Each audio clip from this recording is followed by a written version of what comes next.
welcome to another video. In this video we're going to take a look at the new features available in MQTT version 5.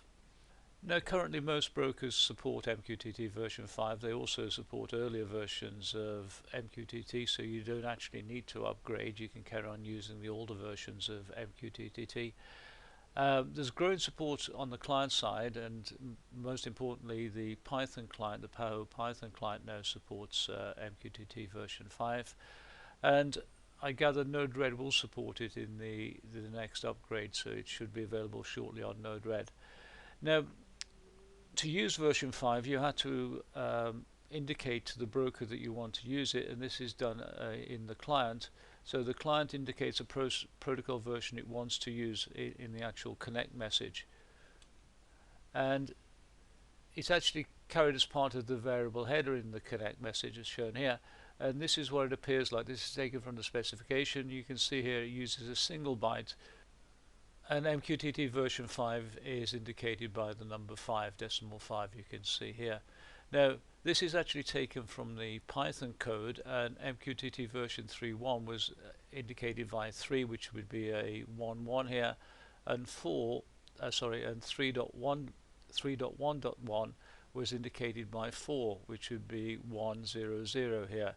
And that is the reason why we don't have an MQTT version 4, because the actual protocol version code was already taken by MQTT 3.1, 3.1.1 should I say.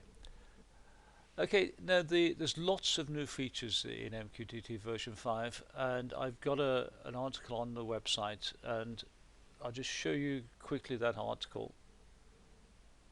Here's the article here. You can see I've split them up into connection features, publish features, subscribe features, and general features, and I go through them in a bit more detail on the site. And I also have other articles on the site with the important features, going into more detail on those. So I'll put a link in the video description below, so you can go and reference that on the actual website. However, the really important features in MQTT version 5, I think, are the improved error reporting and the addition of a properties field. Now, in MQTT version 3.1.1 and the earlier version 3.1, there were very few indications from the server as to what went wrong during various stages of connecting, publishing, subscribing. And in MQTT version 5, all acknowledgement packets except the ping response carry a reason code, and there are actually 128 codes available. So you get lots more error reporting from the actual server to the client on problems with publishing, subscribing, and connecting. So here's just a sample of the reason codes, and this is taken from the specification. And remember, there are 128 reason codes available. In the old version of MQTT, all you had was either a success or you had a bad username or password reason code, and that was it. And you can see here there's a lot more reason codes available. Now the properties field, which I think is probably the most important addition to the protocol, is available in most MQTT message types, including the acknowledgement message. So it's available on the connect, it's available on the connect to acknowledge. And the actual contents of the property fields and the fields that are available in the property field depend on the actual message itself. So the properties available in the connect message are different from the properties available in the publish message and the subscribe message. Now there's another important property which is called the user property, and that is actually carried as part of the properties field. So the user property is a property of the properties field, if that makes sense. And the user properties is not defined by the client code, it's not defined by the server, it's actually defined by the user themselves. And it's basically a set of key value pairs, an array of key value pairs that the user can make up.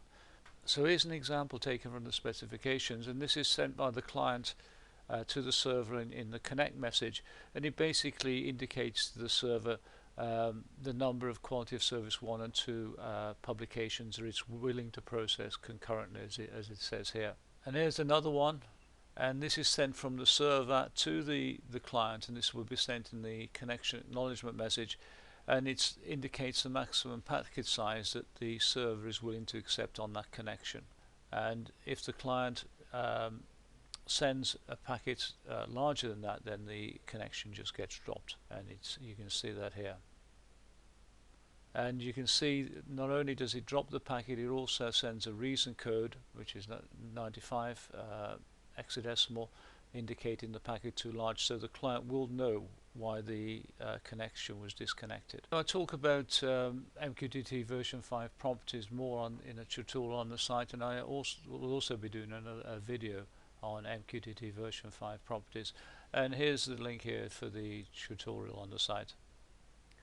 Now, other important features are the request response, and this is a very popular feature, and it's used in instant messenger type applications, and basically it allows the sender to inform the recipient what topic it needs to use to reply to that message. So it's a way of establishing a connection between a sending client and a receiving client, because with MQTT there is no actual connection between a sender and a receiver under normal circumstances.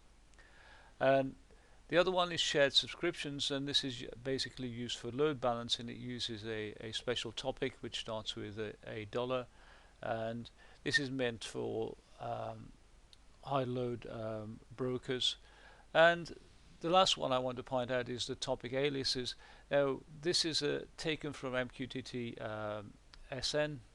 protocol, and it basically reduces the network usage by substituting a long topic name for a short topic alias, basically a number. Now, how often this will be used, I don't know. It's certainly useful in MQTT-SN, but I'm not so sure that it's going to get widespread use in MQTT version 5, because I'm not really sure there's a real reason for it on TCP/IP networks. Okay, very short video. If you've got any comments on the video, then please leave them below. If you like the video, then don't forget to click on the like button. And if you want to get notified of new videos on the channel, then you can always subscribe to the channel. And please feel free to share the video on social media if you use social media. And if you go over onto the website, there's a newsletter sign up form, and you can sign up for the newsletter if you're interested. Okay, until next time, and goodbye.